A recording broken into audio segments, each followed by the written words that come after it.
G'day everyone and welcome to Rask Invest Escape Velocity. My name's Mitchell Snedden. I am the Head of Funds Management here at Rask Invest and the Rask Group.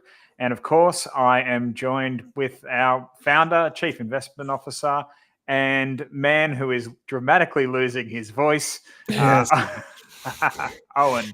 How you doing, mate? I'm all right. And I'm just hopeful that we've put so much into putting this event together for everyone that I'm hopeful my voice lasts. But fortunately, it's not just the two of us talking for the next hour or so. We've got so many good snippets. Yeah, excellent. And of course, as always, as you're already doing, please jump in the comments, chime in, let us know what you think, ask your questions. We'll do our absolute best to get to them. Owen, but of course, we always get started with the most important slide of the day. The most important slide, please make yourself familiar with it, is our general advice only. So, of course, we're going to be talking about all things investing today, but we don't know your personal objectives or circumstances. So this information is general in nature only. And if you feel the need, please go out and seek the advice of a professional advisor. Of course, keep your questions as general as you possibly can as well.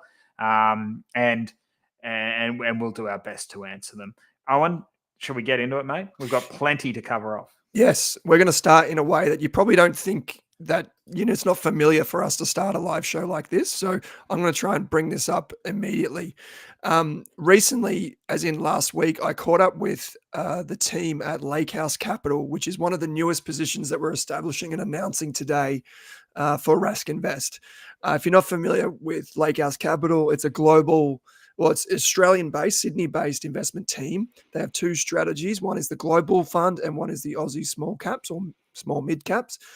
We're initiating a position in the global fund, And when I caught up with the guys last week, I noticed on the co-founder Donnie Buchanan's bio that he had a quote at the top of his bio, and the bio read that 4% of companies created all of the economic value from the stock market. So 4% of stocks contributed 100% of the stock market's gain since 1926.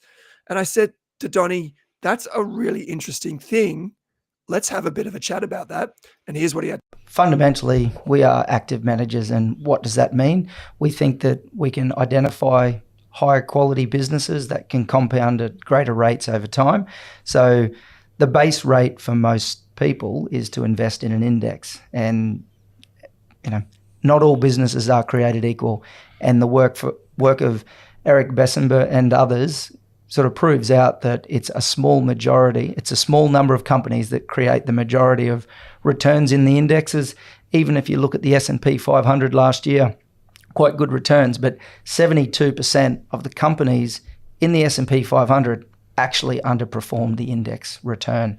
And we just think that spending the time and effort to identify the outstanding businesses can pay off and create some very good returns over time. Nick, is there anything you would add? Look, I just think, that's a core part of what shapes how we think about, picking stocks and what we're trying to do here in terms of, few businesses are great and most are not. But there really is two parts to it. If you're really talking about having a long-term time horizon, obviously it's identifying those good businesses, but then the next question is not being shaken out along the way. I think one of my favorite quotes is investing is pretty simple, but not easy. And what that really comes back to is that, the market is always trying to give you a reason to sell. And, what you really need to have is the right mindset and process there that you can really lean on, when the proverbial hits the fan. Otherwise, you get into bad situations where you get shaken out at the worst time. I feel like the two numbers that you threw out there, Donnie, kind of speak to that as well, right? If you think about the 4%, and it varies by markets according to Professor Bessenbinder's work, but it varies by market. And interestingly, like if we say, was it say 2/3 last year or 3/4 not doing as well as the index, I feel like the longer you stretch that time horizon, the sharper and sharper that number would become. I haven't seen the data for myself, but to your point, Nick, about holding, I feel like you've got to find them to that 4%, but then you've got to hold them and let them kind of prove themselves again and again and again. And you guys seem to have done that through time. Like we were talking off air about different companies in the small companies portfolio, but then also on the global side, we talked about companies like Mercado Libre, which we'll bring up in a moment. But those types of businesses have won, but they keep winning. And that's really unique, I think, as well. Yeah, I'll just throw that out there. Yeah, absolutely. And that's really where the power of compounding comes in, right? Is if you can identify those businesses, that's one thing. And then if you can hold them, continue to own them, let time do its work in terms of the compounding. So that's just one of the few snippets that we're going to bring to you today that hasn't gone to air yet. We also have a few videos from the back catalogue, the Deep Vault, Mitch, that we will air throughout this session. Absolutely. Owen, it's fantastic to have Donnie and the team on board from Lakehouse. I think their performance speaks for itself. I also think if you take a look at their portfolio, it's quite incredibly concentrated. It's about 19 or 18 companies the last time I checked. And if you go through there, it is a truly diversified global portfolio. And I think it's going to be quite complementary to our IVV and EMKT, our US and emerging market exposure. So if you've not heard of, say, some of the businesses in the Lakehouse portfolio, do go out there and have a look at them. There's been plenty written on them in, numerous Substacks and Medium articles and whatnot, but also lots of podcasts done up by them over in the US, especially on Mercado Libre, which is one of the world's, true great growth stories. Mercado Libre, for those people who are unaware, it's the largest holding in the Lakehouse Global Growth portfolio. It's essentially the Amazon of Latin America, but it's not just the Amazon, as you see, like these emerging market kind of countries. They don't just have, they tend to amalgamate different types of business models into one. And so it's the Amazon, but also with a almost like a payment system, like a financial system in there. So it's like an Amazon and PayPal combined of Latin America. It's a Mercado Pago is the name, and it's one of those businesses that's extremely complementary. It's kind of reminiscent of the early eBay plus PayPal tie-up, but in a market that's underserved by Amazon. Yeah, so it's really very excited to have this coming into our portfolios. At its biggest position in our all growth portfolio, which is new, launched this week, called Saturn, it's going to be a 10% position. So we're absolutely not swinging for the fences with it, but it's going to complement our international exposure there. And it's certainly going to be a bit more volatile as well. I expect it to be more volatile in the portfolio. But we're very happy to be holding that. It's only just become an ETF as well. The fund itself has been running since 2017, but they've now just put a front door, so to speak, into the fund on the ASX via the ETF. So it all feeds into the same fund. You've just got two options of how you invest in it, either via the exchange or via an application form directly with the team. Yeah, there are some great questions in here already from Nick, from Graham about active versus passive. And trust me, we've got a lot of stuff for you in the next hour, including this chart, which I talked about briefly in our weekend email. And as an investor for over the next 20 years, 30 years, the way we think about it is that we don't like to leave as much to chance as some people might. So a lot of people, and you'll hear about this throughout the conversation, of active versus passive and so on and so forth. And I actually think that's a very trivial and silly debate for people to have in 2025. Most of the research that you will see that people talk about comes from pure equities, so pure shares, and only large cap funds versus the index, which is a mistake to think that your entire portfolio would be only invested in those things. Now, you might have thought, well, that's a pretty provocative statement, and how do we start with that? This here shows the Australian stock market returns thanks to data provided by Market Index over time. Now, I've done statistics a few times, too many times than I would like to recount. But what this chart shows you is the annual returns of the Australian stock market. And if you haven't done statistics, you don't need to worry, because you could probably guess, if you drew a trend line in this, if you drew a line where the average would sit over time and you showed it in a direction, I think you could guess where that direction is going. I'm not here to scare anyone. What I'm showing you is the actual facts, that it looks like the average returns from an index is slowing down. Now, this is just one market. You could say this 44 years of data is skewing it, but I did the numbers over 125 years, and it's not as convincing as you think. So people talk about index investing as if it's the only way to invest, which I think is a mistake. And so, particularly as we look forward into the future where globalization, the rise of technology, and different types of things come to the fore, will that same trajectory play out?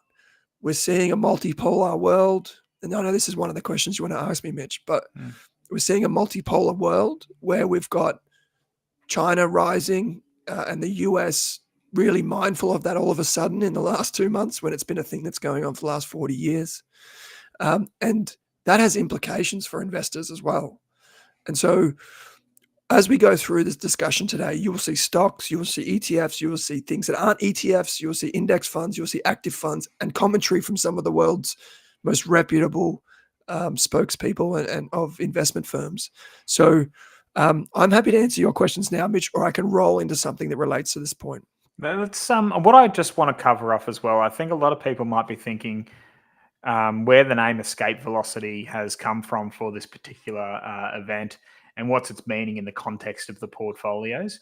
I think if you go back 12 months now, when we first launched Rask Invest, we launched with a very solid foundation of predominantly passive ETFs, like thinking like VAS, VHY, IVV, IAF, etc. And so this, when people do get a look at the new models, might think that we're moving dramatically away from that. So if you can talk to us, Owen, about what escape velocity is to you in the context of these portfolios and why we've called it that. Yeah, sure. So like many businesses, I think of this idea of escape velocity. It comes from physics, which is that it's a certain amount of, in layman's terms, a certain amount of speed that you need to escape some sort of gravitational pull. And I see this in particular with people's personal finances. I see it with businesses. I see it all over the traps. And basically what it suggests is, in order to do something that allows you to get to a point where momentum carries itself, you need to have a certain amount of power or thrust to get there, right? And so a good example is like a business like Xero, which is included in one of the ETFs we're going to talk about today. Xero came out with its results this week, and Xero showed that its EBITDA, it's basically its operating profit, is something like $600 million. When I first invested in Xero, it was 2014, 2015. And every accountant on planet Earth was telling me that you should never invest in it because it's not profitable. Yet they all use the software. So there was a great irony there, obviously. And the reality is that in order for Xero to achieve what it did, it needed to do something that was different. It needed to achieve a certain momentum in order to make $600 million in one financial year. And it's going to keep growing. I wouldn't be surprised if it's over $1 billion in the next 2 or 3 years. And that would make it an enormous company by Australian standards, right? And so when it comes to portfolios, we needed to lay the framework, the foundations, in order to then build the portfolios that would come on top. And so that's what we've done over the past year. But importantly, if you kind of take the two competing priorities of, we want to deliver a really good outcome for our investors over the next 30 years, but we're also aware of what's happened in the past 30 years, how do we blend those two things together, knowing that the last 30 years is not going to be the same as the next 30 years. So trying to build portfolios that enable us to, as Drew would say on our Investors podcast, not prepare for a given future. Like, you can't just copy and paste the last 30 years and say it's going to be the same as the next 30 years. China, USA, AI, Internet of Things, like all different things are coming, right? It's not going to be the same no matter what we think. Even index returns. I just showed you that in some markets, including Australia, it looks like index returns are falling. So what would you expect us to do? And so this is something that has plagued us for quite a few years, but in particular over the past 12 months.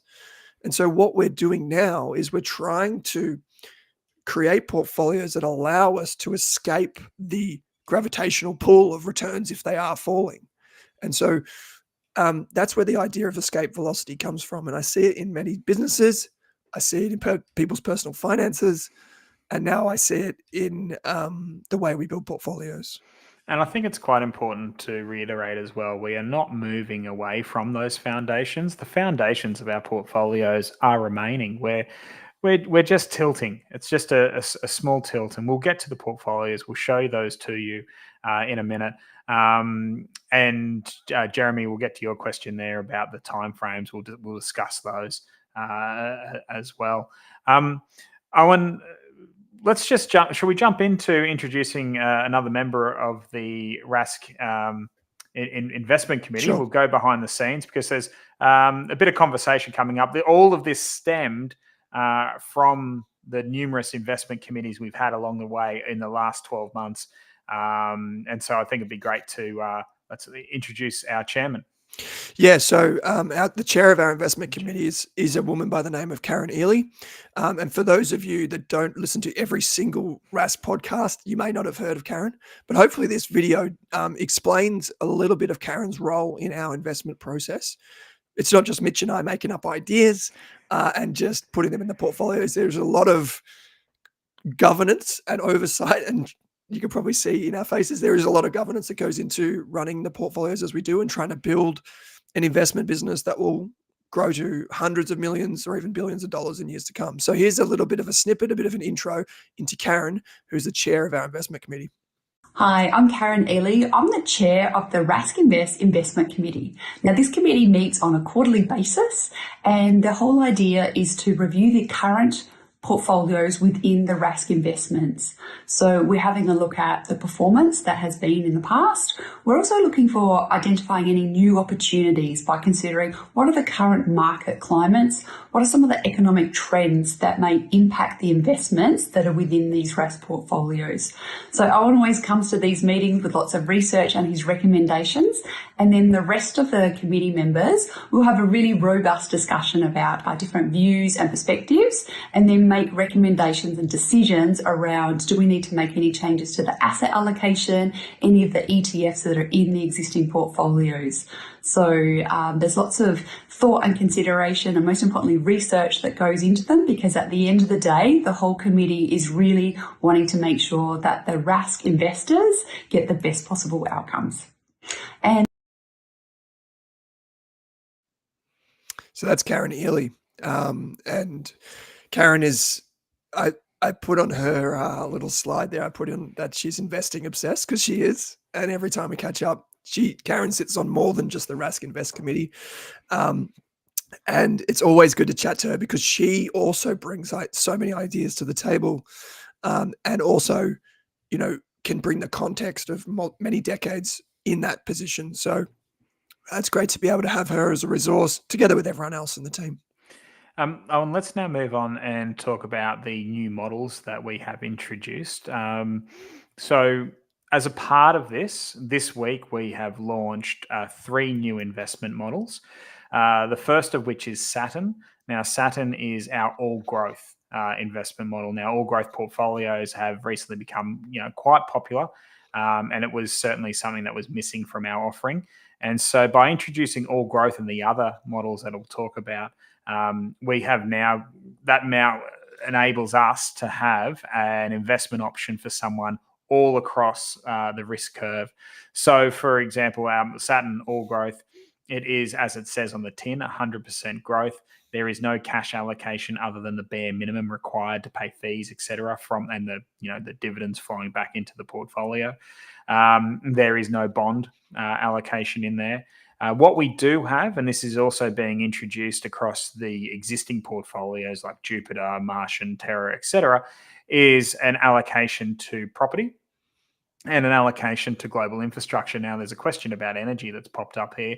I think the exposure to global infrastructure is coming at a really interesting time. Just this week, I had a great conversation with a manager of a global infrastructure fund, and what he impressed on me was the sheer energy consumption.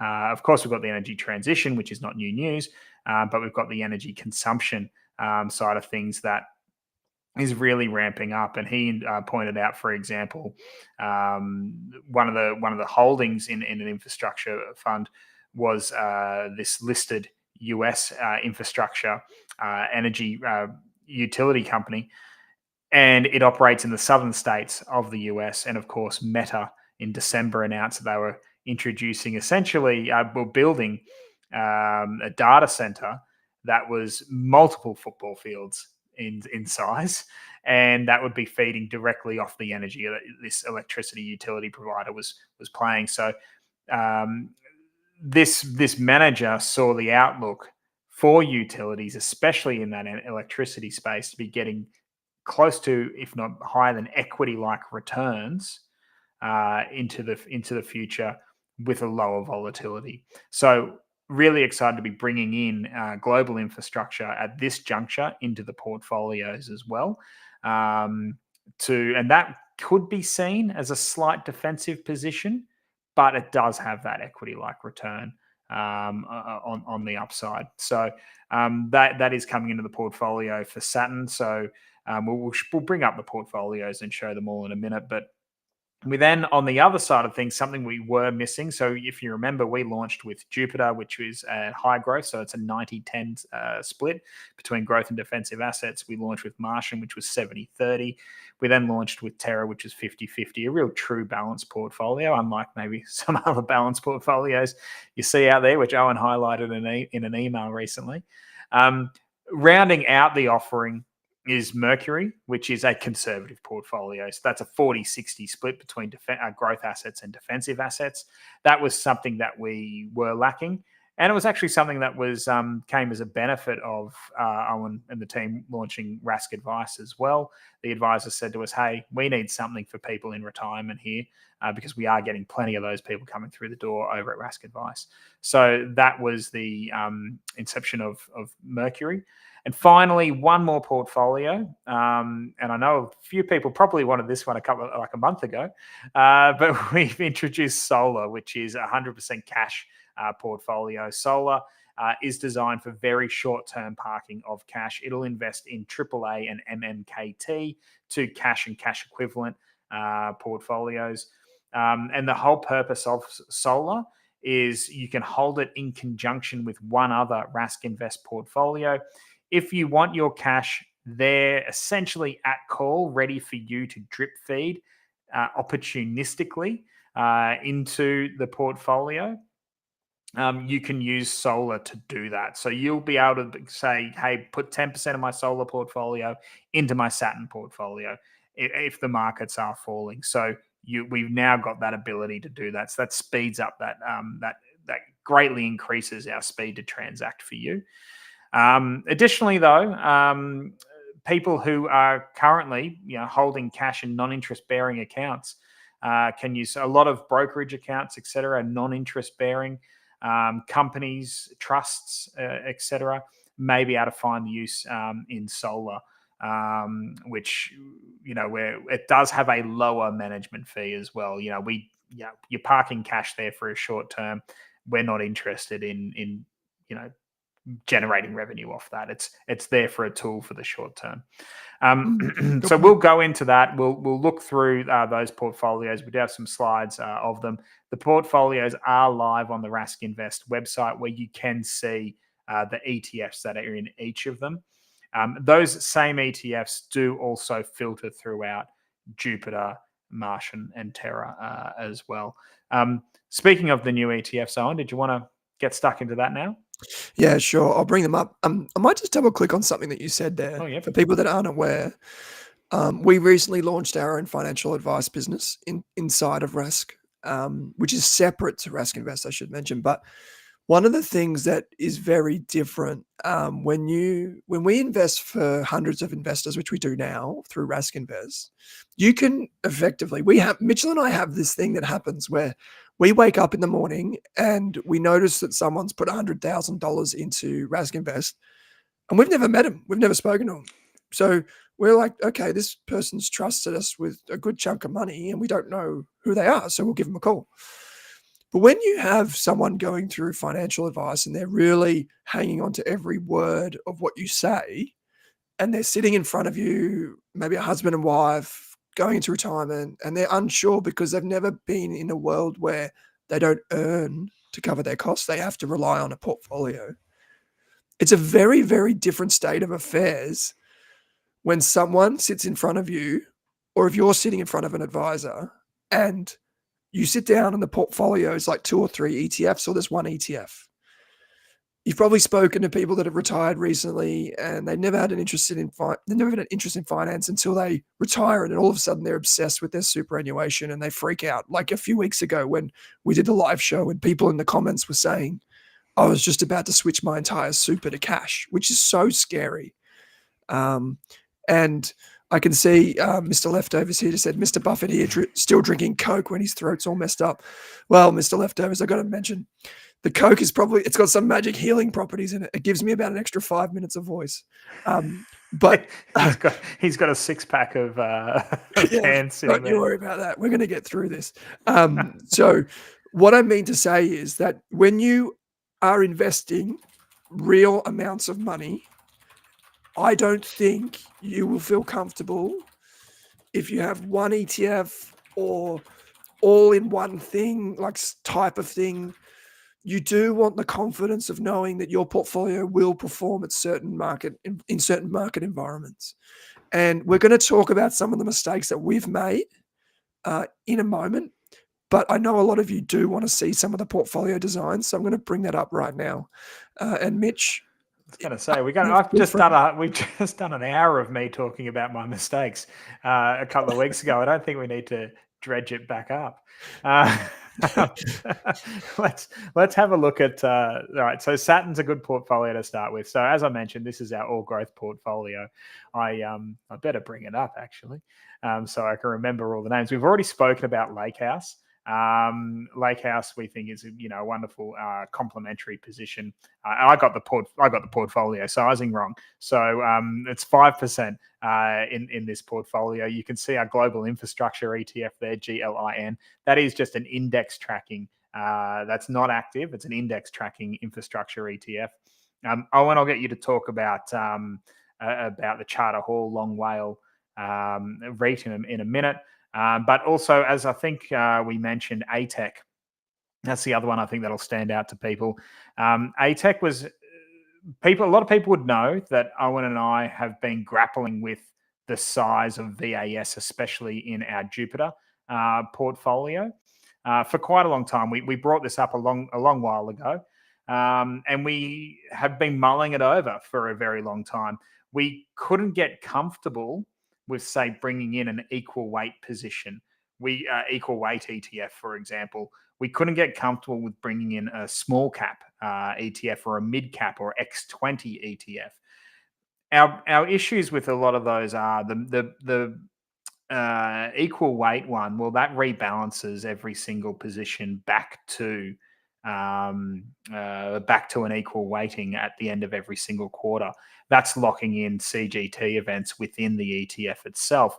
We would prefer to avoid those. We're very conscious, even though the tax events don't come into our performance numbers, they're felt by the end user, the investor.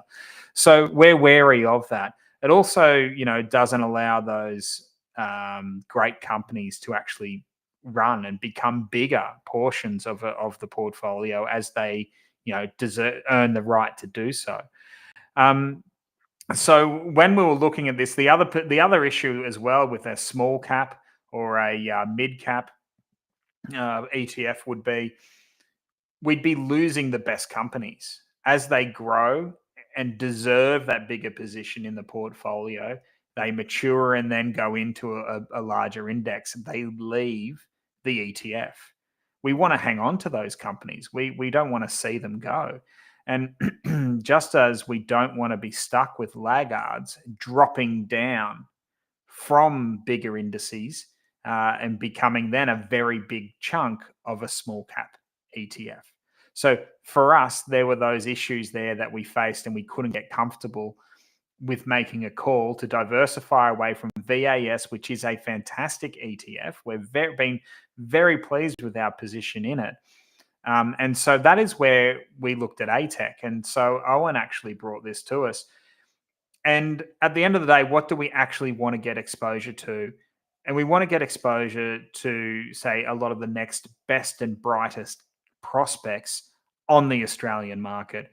And we think just calling something tech is relatively lazy.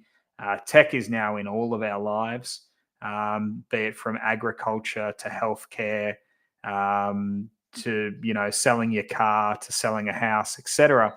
And so when you look at a portfolio like ATech, I'll just run through the top 10 positions here.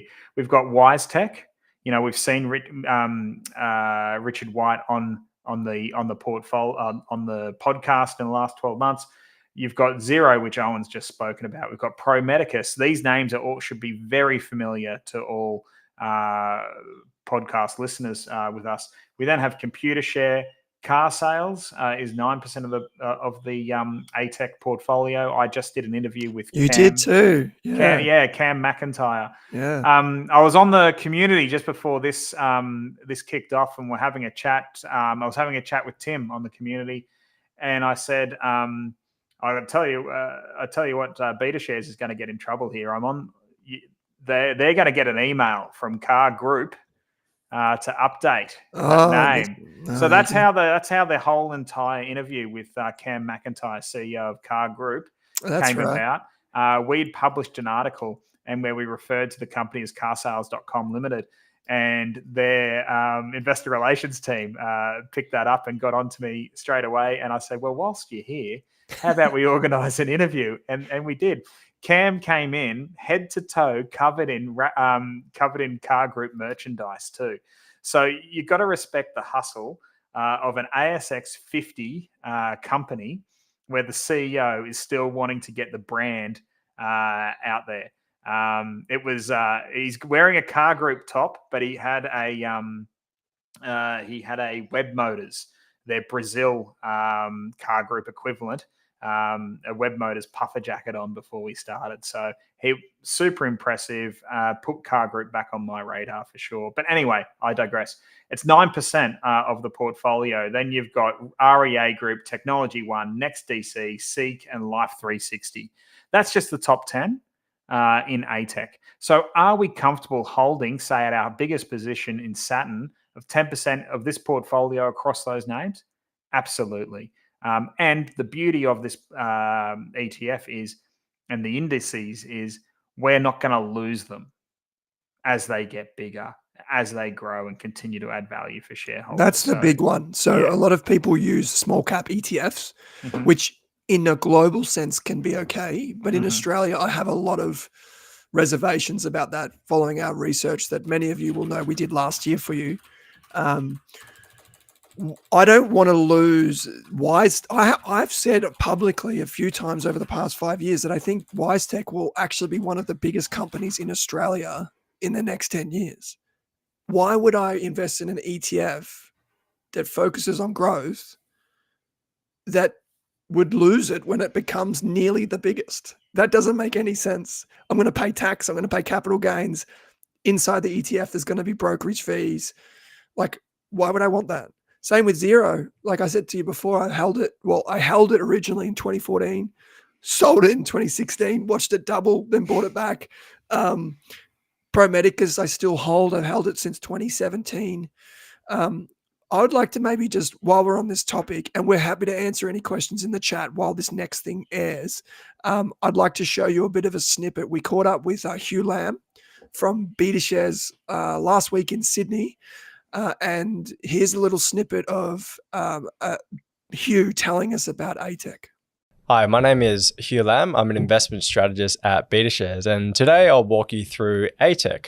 ATech is the BetaShares ASX Technology ETF. It provides exposure to 40 high-quality technology companies on the ASX exchange. And today I'm going to walk you through some of the key features of this fund. So this fund provides exposure, as I said, the fastest growing companies on the ASX. It tracks an index. That index is the S&P ASX All Technology Index. So it will follow rules that the index does follow. So it will rebalance every quarter. It will pay out distributions annually. And it will also follow single stock caps of around 10%.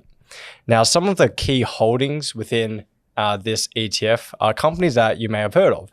Think of things like Xero, Pro Medicus, and NextDC. It is a very attractive fund. It has grown a lot in scale. And it's because, again, it provides this pure play exposure to a dynamic part of the Australian market.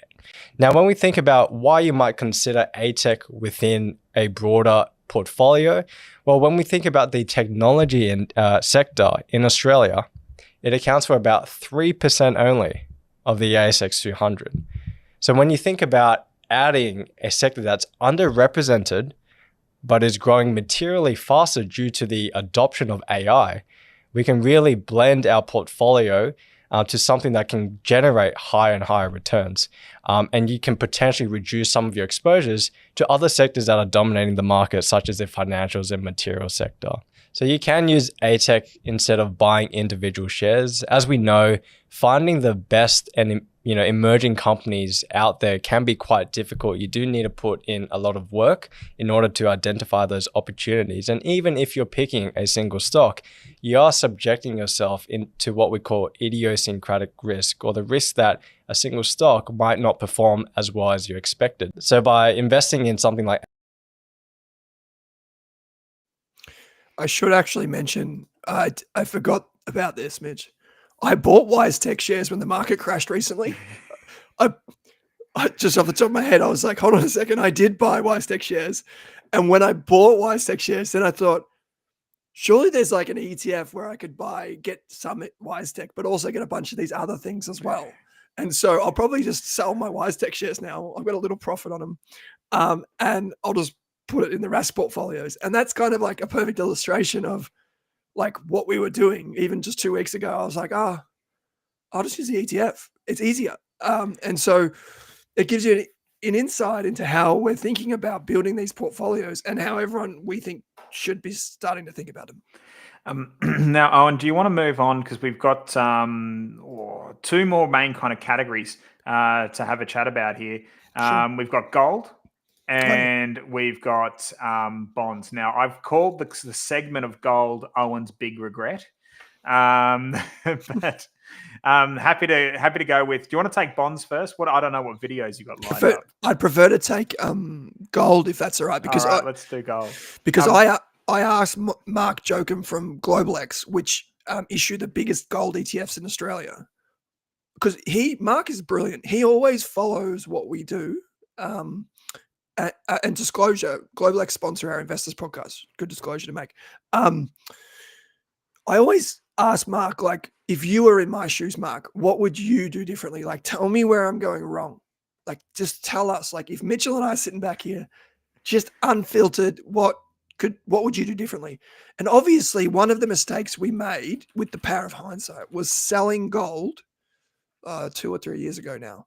We switched into bonds because we figured that having bonds at least would provide income in a low interest rate environment as it was increasing, right? Well, it was just after the increases. So gold has obviously ripped. It went up 35% last year, and we look like proper idiots. Look, 12 months to date, it's close to 40, Owen. Not going to, left a little bit on the table. So this is easily the biggest mistake I've made since we've had Rask Invest. Fortunately, the portfolios have still done very well. But here's a snippet of me asking Mark where people go wrong with gold. It's not necessarily that it's a wrong view. It does make sense. You want to own productive assets that generate cash flows that you can value, right? So when you run a basic dividend discount model or a basic cash flow model, you can see what something is worth, which is why for something that's still tangible like gold, it's quite hard to actually fundamentally value it because it's all about supply and demand.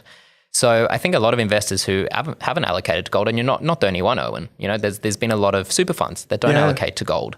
They see it as similar to you, an unproductive asset that doesn't generate any cash flow. It just sits there in a vault, does nothing. You pay storage costs, and you're kind of betting that the price is going to go up. And we'll probably get into the debate about the whole growth versus defensive side of things. But for me, gold is very similar to what we were talking about before on the fixed income side. It does trade like a zero coupon bond. And importantly, why it has gone up, particularly over the last few years, is even though you were mentioning that rates were rising, which is naturally quite bad for gold, you do have other drivers of gold. And one of the biggest things the reason gold's been going up a hell of a lot over the last couple of years is there's just been so much economic uncertainty. And when there is economic uncertainty, when there's inflationary pressures, you naturally get this massive interest or influx into an asset class like gold because it has a long-term history of preserving wealth over multiple market cycles. We're talking multiple decades over here. It's not like an infant asset class at all. And it's not just that, but you're getting... Yeah. So Mark basically summed it up. Like, I think that, and we've spoken about this for probably the better part of 5 years now, how, there's views about gold, and I've had some pretty strong views. And in politics, flip-flopping, as we found out recently, is not a good strategy. But in investing, if you're wrong, you're wrong. And we are public investors. We've got over 100,000 people that follow us. If I'm wrong or if Mitch is wrong, call us out, and because we're not going to be able to hide it anyway, unlike most of the investors you come across. So realistically, we should have continued to hold gold. We're initiating a position that is 50-50 between gold and gold hedged and gold unhedged in the two lowest cost providers in the country with the cleanest type of ETF structure. Just quickly on gold as well, there was something else that I was made aware of this week that was a trend, a growing trend supporting the gold price.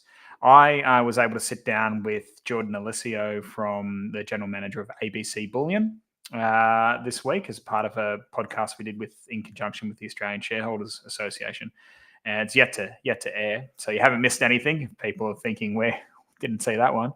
And Jordan made all of those points, but he also said, because they actually have physical storefronts where you can walk in, like there's one in Martin Place where you can walk in and just check out a bar of gold, but they are getting people from Asian communities, for example, Indian and Chinese, where come in and actually part of their rituals, their birthday, their wedding ceremonies, things like that, they buy actual gold coins, gold little plates, etc., to give as gifts.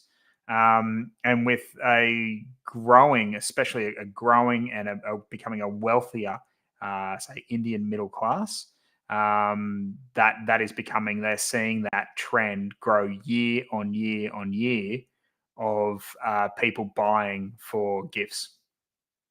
And they're seeing they're seeing it's literally doubling almost every single year that they're seeing people walking in off the street and doing that. And if that's happening in just one ABC Bullion store around the country, or they've got multiple around the country, every single store is seeing that. From that, so it's a really strong demographic trend they're seeing. For me, I think that I'm a bit of a purist when it comes to investing in, I don't really care how we get there. I just want the best returns for everyone. Another thing that I think about is when it comes to being a purist is that oftentimes you think that there has to be a reason why things happen. And if you believe in cash flows, as Mark was saying, you believe in dividends, you believe in productive assets for society, gold definitely has a productive value. Does it explain all of the buying? Probably not. and all of the momentum? Probably not. But it's one of those things that I'm glad it's in the portfolio now. It probably path of least regret. I know you wanted to get into the bond side of our portfolio, and I can quickly whip up the screen, actually. So we've got a bunch of these prompts for people that we want to come back to. But let's just say Mercury, which is our more defensive portfolio. I just wanted to show people the broad mix of assets in here.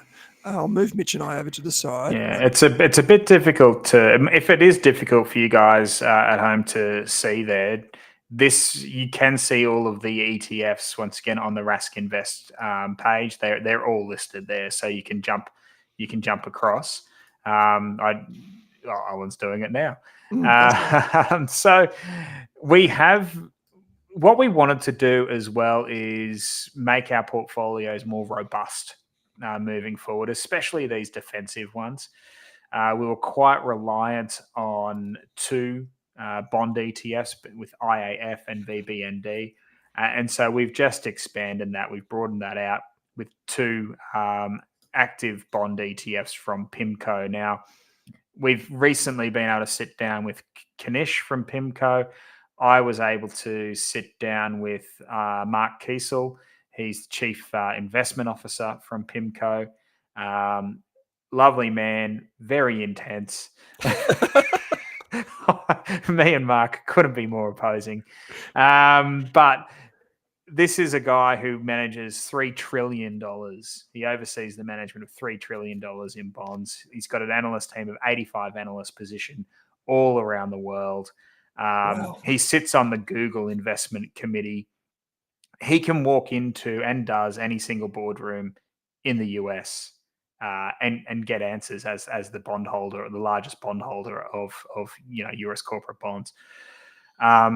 It was the first time I walked out of an interview, and I actually said to myself, I've heard the saying, I don't know if you've probably heard this saying as well, Owen, that who's on the other side of the trade? If you're buying something, who's selling it to you? And it's like, who do you not want to be on the other side of the trade of? I don't want to be on the other side of Mark's trades. Okay. That was a thought I really had. But now if we actually go back to it and put numbers to it of do active bond managers add value? That's the question we must always be asking when assessing passive versus active in any category. And if you look at the S&P SPIVA reports, the one category where active managers do have an edge on the index is when it comes to bonds and fixed interest. We've got a footage of this actually. Oh, fantastic! Sorry, I'm taking Kanish's thunder. No, you go. Yeah. We can jump straight into this. So we can talk about and this is what we're talking about at the top of the show. Everyone thinks that active funds management doesn't work, like active investing doesn't work. I'm here to tell you that in every way is wrong in many of the things that you should want to invest in. And here's Kanish, who many of you will know of, talking about that on the bonds side of things. It's very important when we look at that active versus passive debate. I mentioned it before, within certain asset classes, there is an argument that passive managers and passive indexes have outperformed their active manager peers. And that's okay, that's absolutely fine.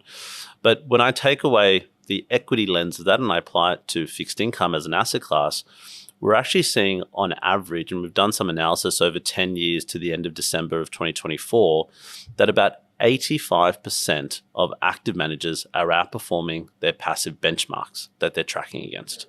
Now, I can tell you, as we sit here, to the end of January, that the 4 strategies that we've launched in an ETF vehicle, all of them, when I looked at over 1 year, 3 years, and 5 years, were all outperforming the benchmark that we use to benchmark ourselves for each of those strategies. Now, that's net of fees as well. And why is that? Well, within the fixed income world, we talk about equities. So I talked about, what is a bond? Now, if I wanted to go out and recreate the S&P 500 index, that's a very it's hard. It's 500 stocks, but it could be done if someone had the funds to do that. They'd go out and buy those 500, and then they can buy and sell as they needed to as that index rebalanced, and there's liquidity to buy and sell. So if they had enough money, they could go and buy all 500 stocks. Exactly. Yeah. And if they had the time and had the patience to do that, so be it. And so within the bond world, if I look at the Bloomberg US Ag Index, which is sort of one of the premier fixed income indexes from a US perspective anyway, there's over 10,000 names within that index. It's okay. Now, again, say someone had the funds to do that. You go out and you buy all those 10,000 names. That sounds reasonable. But then what happens when 20% of that index at the end of that year, remember we talked about how bonds mature, they have sort of finite endpoints where the money is returned to the bondholder. Well, normally we're seeing about 15 to 20% of that index, the bonds within that index, they actually mature. So what do you do then? You've got all this cash, you've got to go out and now buy new bonds. By the way, that's really hard to do. Normally to buy bonds within that secondary market, you have to be a wholesale investor. The minimum parcel sizes are hundreds of thousands of dollars. So it's just very difficult. Then if you need to sell any of those, it's not like the equity market. I can just jump on, my whatever trading platform I use or speak to my broker or advisor and try to sell my share. And I've got liquidity on the other side, and that's great. No, it doesn't work like that in the bond universe. Right. And so what we've generally seen from an active perspective is, from where PIMCO sits, there are inefficiencies that are created within this universe. And from an index perspective as well, you think about bond indexes. So one, it's really hard to replicate. But two, the structure of general passive fixed income indexes is actually inefficient. And I say that because what you've generally seen is you look at, say, the bond indexes that most large passive fixed income ETFs track. They do it on a market cap basis. So what does that mean? In the same way in S&P 500's market cap, it's done based on the largest company is the largest weight, and then so on and so forth, it goes down. That's how traditional passive fixed income indexes have been created as well. So what you're essentially telling me is I'm giving more money to the largest debt holder, which sounds risky. Sounds risky. And then so if I put it into sort of general terms, if me and 10 of my friends went to a bank and said, we want to borrow money, would the bank go to the person that had the most debt? Oh, here's the loan. No, they would probably do their due diligence. And that's what effectively we do as an active manager is we do that due diligence. We're looking across different fixed income markets around the world. We're looking at governments, corporates. We're looking across different industries within the corporates. We're going down to a level of detail that most other managers aren't. And that's what we're doing as an active manager to identify opportunities and inefficiencies within that bond market. So as you can see here, and this is a really important point, and I know you're going to say this, Mitch, this is not a shift from Rask to say we are all of a sudden active fund managers. It's not at all that. What we're saying is we should know that there are markets within markets, and there are different types of strategies that work at different times. And again, if our outcome is to generate the best possible return, as if you were sitting right in front of us right now, you would want us to do that. So that's what we're doing. Yeah, I've been speaking with a lot of our investors this week, and the feedback's been, by and large, incredibly positive. Now, what we have set out to do from the very start with Rask Invest, and for people who have been following along, our updates and any literature, you'll constantly see the term best expression. That's what we want to get, is the best expression of whatever asset class it is that we're trying to target. So first and foremost, we sit back and we look at our strategic asset allocation. So what percentage of fixed interest do we want? What percentage of Australian equities? What percentage of international cash, property, etc.? The next, and that's the most important. That's incredibly important to get right. The next thing is, right, what's the best expression of this? And so the introduction of a few of these, and we are, of course, we're very much focusing on them in this particular live session because they are the new kids on the block. They're the new entrants. we are predominantly keeping the portfolios as they are and as they have been with our passive exposure, and these are coming in to complement them. I think sitting back and just having the argument of passive versus active is quite lazy. It's not actually how I invest. I don't just blanket wide do one or the other personally, and this is what I've been impressing on a lot of our investors. What we're doing here is actually very much aligning these portfolios to how Owen and I invest personally. We do get up every single morning and live and breathe this stuff. And so this is actually what we do with our portfolios. And so I don't want to ever just be falling into a lazy debate of active versus passive.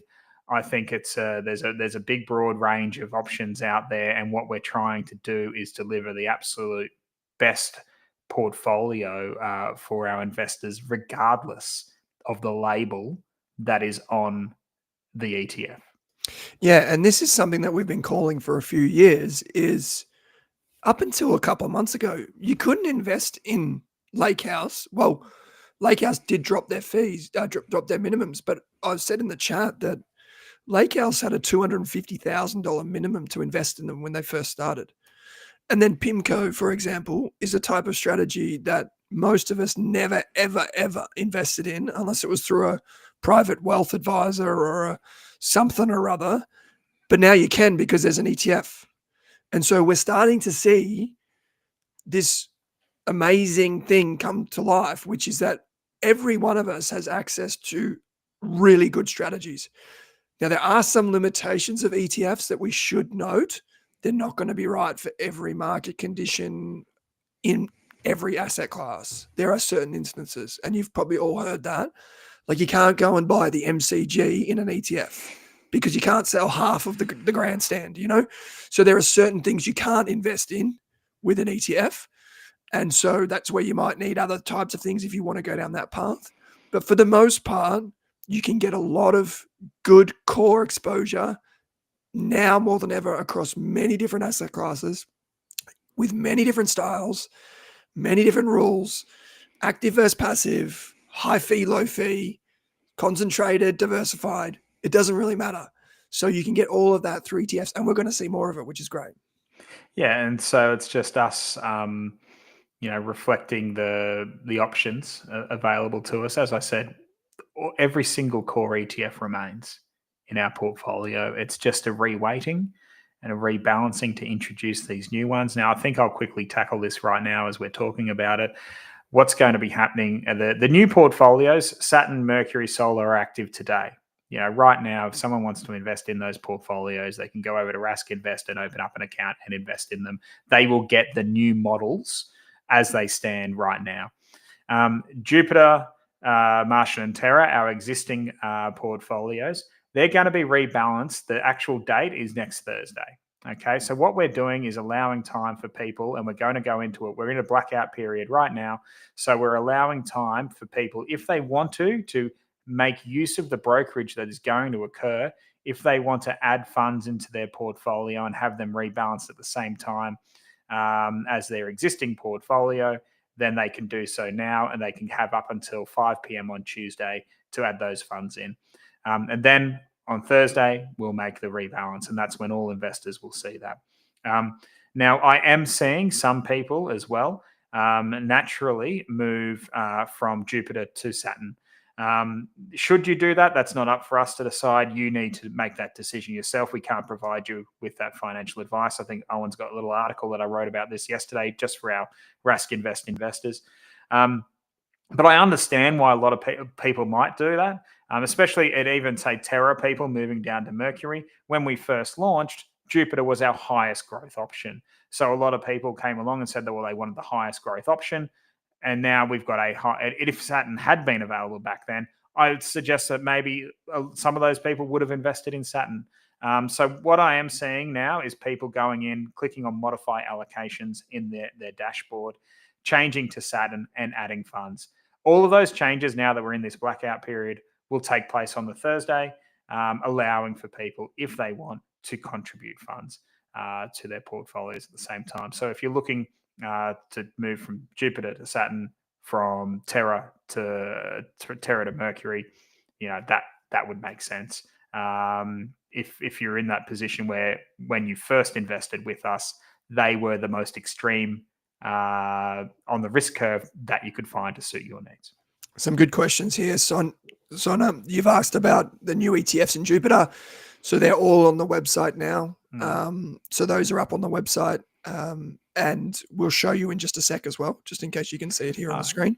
Yep. So Sona, the new ETFs in Jupiter. Sorry, Owen, were you going to bring those up, or do you? Or I was just looking at this comment from Zima. What happens when you run out of planets? Well, don't you worry about that. We go beyond. No, we with our financial advice business, Zima, as well, we're actually going to rename all of our packages from very conventional names like retirement and stuff, and we're going to rename them around the space missions and those types of things. So the successful space missions, the good ones, yeah, not the ones that crash landed or blew up. Or will the recent Jeff Bezos Amazon one with Katy Perry and everything get a run? I feel like it should. Yeah, I think it should. Yeah, Good. Just for controversy. But Joshua asked a good question about introducing the new portfolios. Are you also shifting the OG portfolio like Jupiter? Do I add Be Paid more funds to Jupiter to take advantage of the shift? Yeah. So yes, the answer is you can Be Pay money in now. The reason that we have the blackout window is to give people a chance to top up. If they were going to top up anyway, now's a good time to do it, because we just want to minimize your costs and your tax at every opportunity. Joshua, as well, just to let you know, I have had a lot of investors reach out to me in our communications. We've put this out there that if you reach out to me, mitchell@rask.com.au, I can supply you with a spreadsheet unique with each portfolio on it. And people have been playing around with that spreadsheet to say, hey, if I wanted to add money without having and negate the need for any sell transactions to take place in this rebalancing, what would I need to add? They can use that spreadsheet to apply to their own scenario. Just a word of warning as well, though, you're never going to, if you are moving from Jupiter to Saturn, you'll have some sells anyway, because we'll be selling AAA and IAF. So don't worry about that. That will be, you won't be able to avoid those particular sales. And Red Rocket, I've already thrown up that name to Owen. I don't know what that portfolio would look like, but one day we'll get there. April Fools next year, there'll be a Uranus portfolio. Portfolio. Yeah. Excellent. Owen, where did you want to move on to now, mate? Okay, so maybe I just want to clear up something for Sona here. So just real quickly, on the website, the portfolio looks the same. That's because they haven't been rebalanced yet. So we don't want people to invest in something that they're not aware of. So that will take place over the next few business days. But if we go back, I'm going to bring it up here on the screen just so Sona can see properly.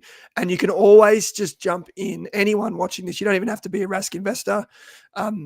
Jeremy made a good point. Are the changes coming to Rask Core? Yes, they're coming to Rask Core as well for our members over the next week.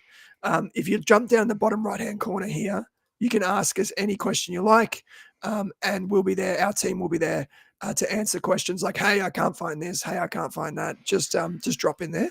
And Owen's been doing the midnight shift on there with the feeding of new little Charlie. So, so if you are up late, say g'day to him. Yeah, jump in. Yeah, it's been midnight for me lately. So, quick one. I just want to answer Mitchell's. I think Mitchell here is in the same boat as you, Owen, as well with the midnight feeds. I'm guessing you're predicting that increased management fees from Jupiter and Saturn will be beneficial. I think what you're referring to there, Mitchell, we're not internally. Jupiter stays at 0.55% per annum.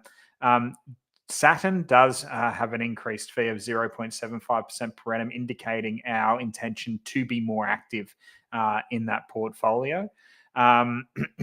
Just a quick note, I presume you're referring to the the indirect cost ratio.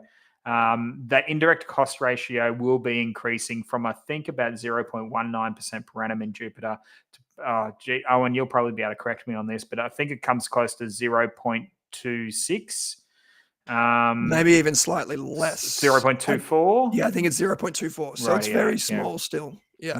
It is small, but you're completely right, Mitchell. There is some additional cost there in the indirect cost ratio, but on the whole, we think it is beneficial. It is something we weigh up when we are considering any of these changes. We do weigh up, well, what's the exposure? Do we like the exposure?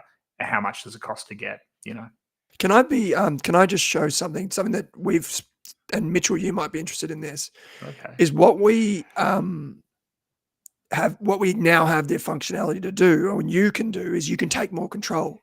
So you can see, where's my portfolio here? So you can see the different accounts that I have, a personal account, a company account, and whatever.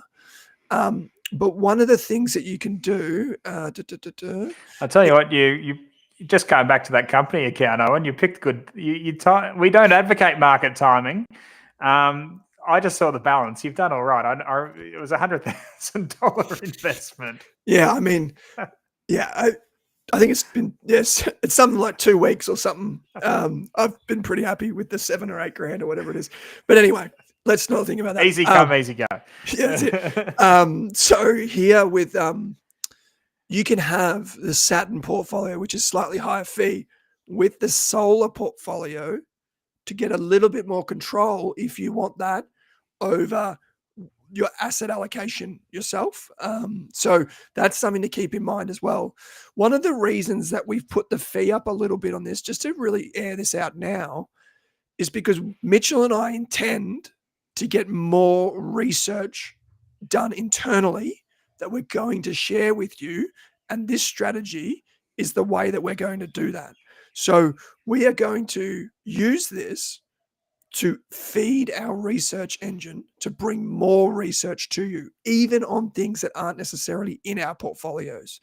So you will get the benefit of that over the long term, which is really important to us. Hey, there is actually something that I wanted to talk about, where is it here? This is the asset allocation just quickly for Jupiter, by the way. It's all going to be available sooner. You can get it on our website in the next couple of days. You can reach out to Mitchell and I. We've got a spreadsheet so you can calculate things yourself. There is something that I wanted to talk about, which is we have got a few questions over the past couple of months, and this always comes up. Like every few years it comes up, is index investing and are ETFs, which is like an extension of that now for most people, is that creating a bubble in the market? And the way to think about this, I know, Mitch, you've got some opinions on this, but the way to think about this is when an ETF or an index fund goes and buys a stock like Commonwealth Bank, like people at least every minute of every day for the past 15 years have said that Commonwealth Bank shares are expensive, right? And you can see the price earnings ratio, the valuation of Commonwealth Bank shares stretching and stretching and stretching and stretching through time. But you got to remember that there's a massive force called superannuation that is constantly buying this. There's index funds. And so the question for most investors is, well, is it sustainable? Like, is this share price for Commonwealth Bank or any stock, is that sustainable? Is that the right price for that share? This is something that we call price discovery. And I wanted to put this in here because people are worried, and we've heard people in the news and stuff like this lately saying things that index investing is getting too big. There's a bubble in ETFs. We went back for today's show. We went back in the archives and I pulled out a snippet from Balaji Gopal, who is an absolutely amazing speaker and thought leader on investing from Vanguard. This is an old snippet, and I just wanted to drop it in here. So we got it from someone else that's seen a lot of this stuff. So here's Balaji from Vanguard explaining his answer to this question.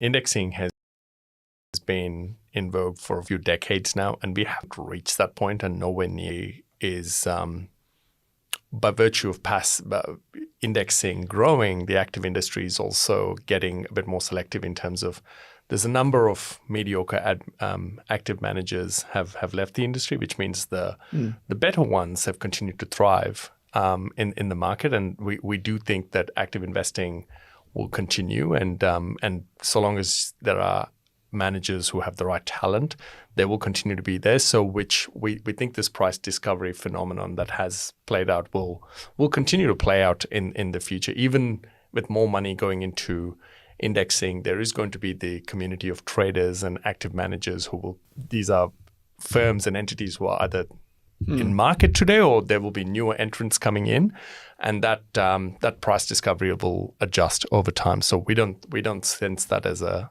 very large risk. There's a follow-on question to this, which is that, and it's something that I remember when I first ever met with Vanguard, which would have been many, many years ago, even long before we met. This idea of like indexing, they take the Vanguard Australian shares fund, right? Just in the ETF alone, there's billions of dollars. And so what some investors might think is, well, if there's and that tracks the ASX 300, the S&P ASX 300 index. So I mean, the top 300 largest companies or thereabouts.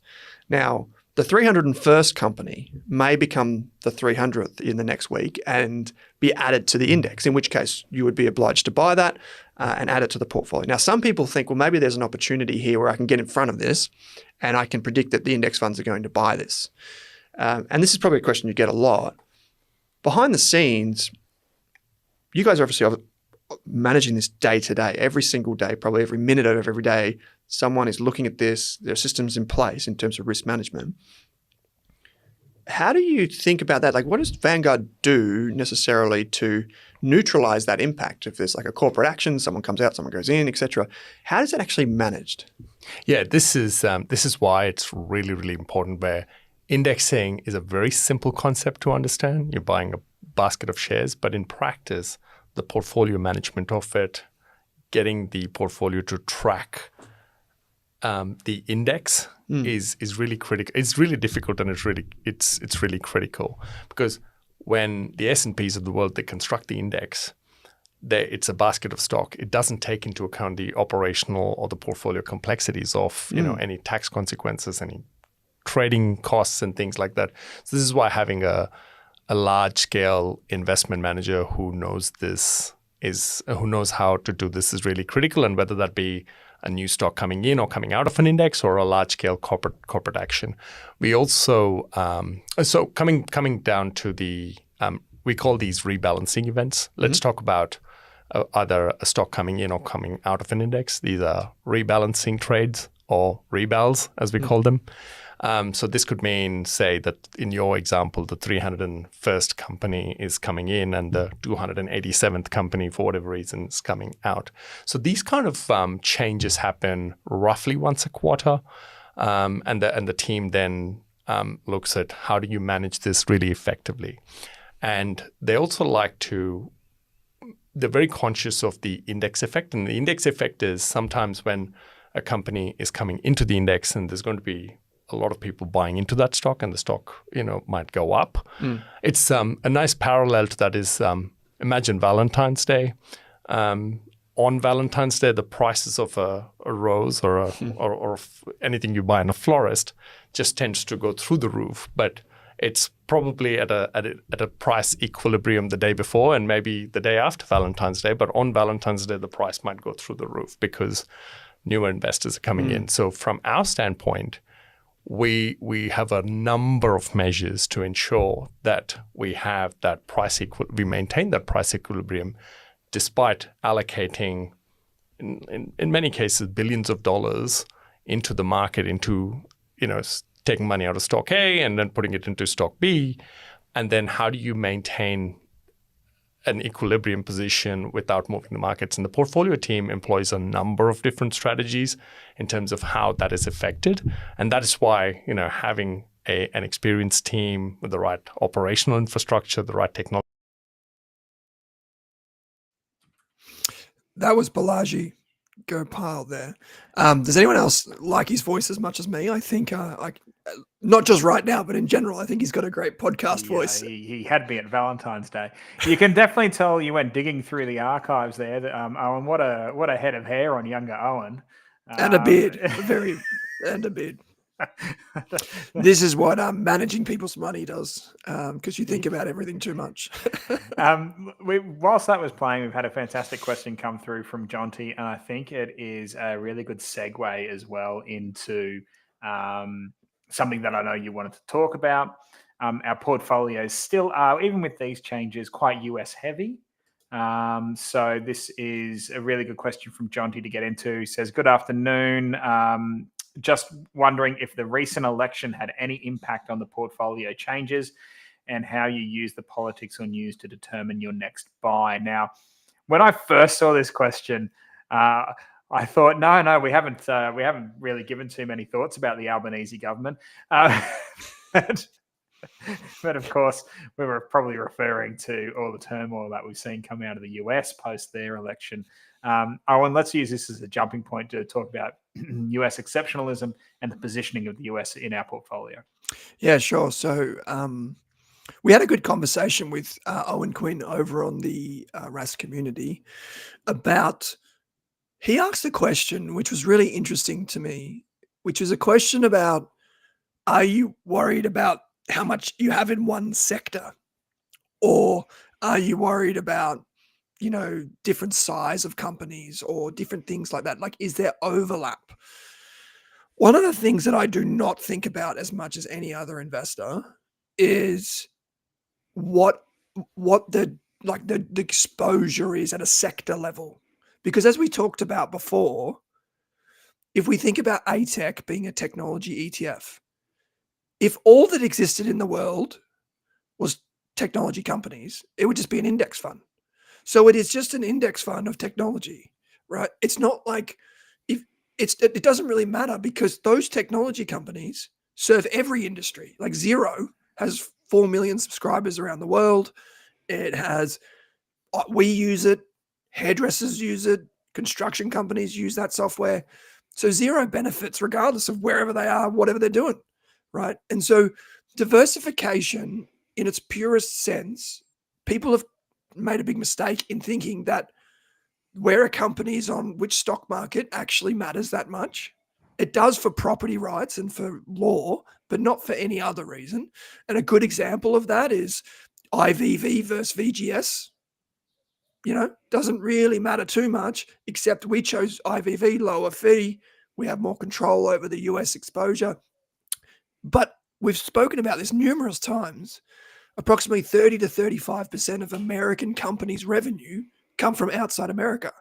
So we're, in effect, 30% diversified by investing in just a thing that happens to hold the S&P 500. So how does this relate back to Jonty's point? We have chosen to invest a considerable amount of money in an ETF that happens to be listed, happens to own shares of companies listed in America. So IVV, S&P 500, Apple, Google, Microsoft, you name it, right? The thing about this is, do we use the news cycle to make a decision of whether or not to hold IVV? No. But does it impact the companies underneath? Absolutely it does. Now, when it comes to tariffs and these types of things, of course we pay attention. If you're not familiar with the economic outcomes of tariffs, just for anyone that's not familiar, they are absolutely diabolical for everyone. Tariffs are probably the stupidest thing that anyone could do with an economic brain on their shoulders. Like, it is, because people don't realize that it's actually Americans that pay the bill. So it's a bit of a weird thing to use that against China. But they've come to an agreement, and they would have anyway, which is why when we did that hour-and-a-half live show during the market sell-off, it was obvious to us that everyone should be investing now, not running away, because this was a self-induced sell-off. Now, there are instances where, like the GFC, that was an uncontrolled fall because there was significant systemic issues in bond markets, in particular credit markets. And no one could have predicted when that would have ended specifically. Like even in the great TV show, The Big Short with Michael Burry, shorting the housing market in the United States, they had a rationale of when those debt instruments would fail, but they didn't know what would be the second order impacts or what the government would do or when they would do something. So my point is that we do not use political news willy-nilly to make a change in our portfolio. We do not necessarily think too heavily about where companies are found or what their gig sector is or these types of things. We just try and focus on the pure form of investing, which is over the next 10 years, where do we want to put our chips? Now, the question about Trump and China, and we've written about this a lot over the last few weeks, clearly has implications for investors over the next few decades, because what he has signaled is that the US is all of a sudden really mindful of what's happening outside of their own country. And you may, for people that read our stuff pretty closely, you might have seen in the last few years, we've written a lot of articles about this. We've talked about American exceptionalism. Kevin wrote this wonderful article for Rask and Rask Invest not too long ago. And he talked about how, America has thrived over the past 200 years because of where it's located, agriculture, relatively stable political environment. It wasn't part of Europe when Europe was in the Second World War. Talked about how, the generally just more profitable country and it's benefited from defense spending and all of these types of things, right? But then you look further on and you start to question China's influence across the globe has risen dramatically in the last 50 years. And so Kevin actually took a trip to China and in particular mainland China and did a big write-up on it for our investors and for our members. And you can see here as a classic example, this map here shows the high-speed rail network in China, 2008, this is global financial crisis time, to 2020, which is COVID time. The difference in infrastructure spending, in the organization of that economy, in the technology prowess. We've seen BYD come to Australia and challenge Tesla globally. We've seen TikTok in many ways take over Instagram and Facebook. We've seen all of these different language models pop up in China, like AI models. We've seen manufacturing. We've seen all of these different things. We've seen defense, even here closer to home. Here's a video of Kevin on the train. What would have been a 4-hour, 5-hour drive across China was an hour. We've seen these massive advances. And so I think as investors, I know Jonty didn't ask about this, we don't pay attention to what happens from one daily news cycle to the next. But what we definitely pay attention to is how the world is forming over the next 10, 20, 30 years. Like when I looked at the index fund charts, I didn't look over 10 years or 5 years or 1 year. I looked over 150 years, 75 years, 50 years, 25 years. That's how I studied the returns of index funds over time and the potential trajectory versus active funds and the data of what that suggests. So building portfolios, if you're listening to this and you don't have the capability to do any of that, you could invest with us or you could just copy what we do by looking at our website. But if you want to be really serious about the way you build portfolios, take that long-term view, zoom out of the news and understand the major structural shifts that are going to take place over the next 10 to 20 to 30 years. Because I think that's going to be way more fruitful than thinking about which individual ETF you pick. Sorry for the rant. No, it's a good rant. Let's. What I want to just focus on, what we'll do, just a bit of a wrap up now, just to consolidate the key takeaways from today. If there are any questions lingering that you haven't sent through, people watching us, please do so now. I think the real core message here is our portfolios are remaining true to label. We're not moving away from those core passive positions, but building on the foundations that we have laid over the last 12 months to tackle the next 10 years. Owen and I are thinking about these portfolios in incredibly long-term timeframes. We're thinking about the business of the Rask Group in an incredibly long-term time frame as well. You've heard Owen and myself say this numerous times, but we plan to be here for the next 10, 20, 30 years, investing alongside our investors, the advice clients, and their families as well. So that's what the positioning of the portfolios is doing now. Yes, the recent turmoil has provided an attractive backdrop to that. We do think about the tax positions and tax consequences for investors before we make any changes. That's incredibly important to us. But we're just really excited about the positioning of the portfolios, the new introductions coming into them. We think they are more robust portfolios, and we're just constantly looking for the best expression of whatever asset class it is that we're targeting at the time, and we think we have that in these portfolios. Of course, they will adjust and change over time as circumstances change as well. So that is our focus for our investors, for our core members, and the broader community. Anything you wanted to add there, Owen?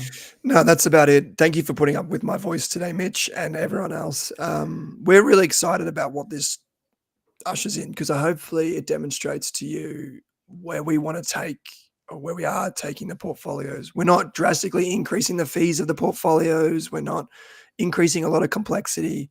We're just giving you the best expression. And now you can see that on full display. And if you're invested with us, you'll start to see that over time. Obviously, you can ask questions. You'll start to see more innovations and developments from inside the platform as well, and what you can do with it. And that's just us coming to you and showing you that we do want to earn the right to invest more of your money, basically. And we want to know why you don't want to do that. If you do want to do it, we want to know that too, because we think that you're going to learn a lot by investing with us, but also we're going to be here for the test of time. And if something doesn't stack up, we'll be the first to tell you, because that's just who we are. So big lesson from me for today is for everyone just to go away and think, if you're going to build portfolios that stand the test of the next 10 or 20 years, think to yourself, is my portfolio insulated from things that maybe might come out of left field? What would happen if this happens? Is VAS the right thing if this particular thing happens? All of these different types of questions. You might want to just scenario plan in your head. And that's how you kind of build the robust portfolio. So there's a lot of good literature that's coming to the website over the next couple of weeks. So stay tuned for that, as well as the Sunday email. Owen, let's give that voice of yours a rest. Yes, it needs a rest. And everyone, thanks so much for joining us. We really appreciate everyone's support. It's meant a lot to us over the years, and especially over the last 12 months, as we've really been transforming the Rask Group business that Owen and the guys have done exceptional work on laying the foundations for, and we're now in our own escape velocity. So everyone, thanks for joining us, and we'll catch you guys really soon. Jump over onto the community. Let us know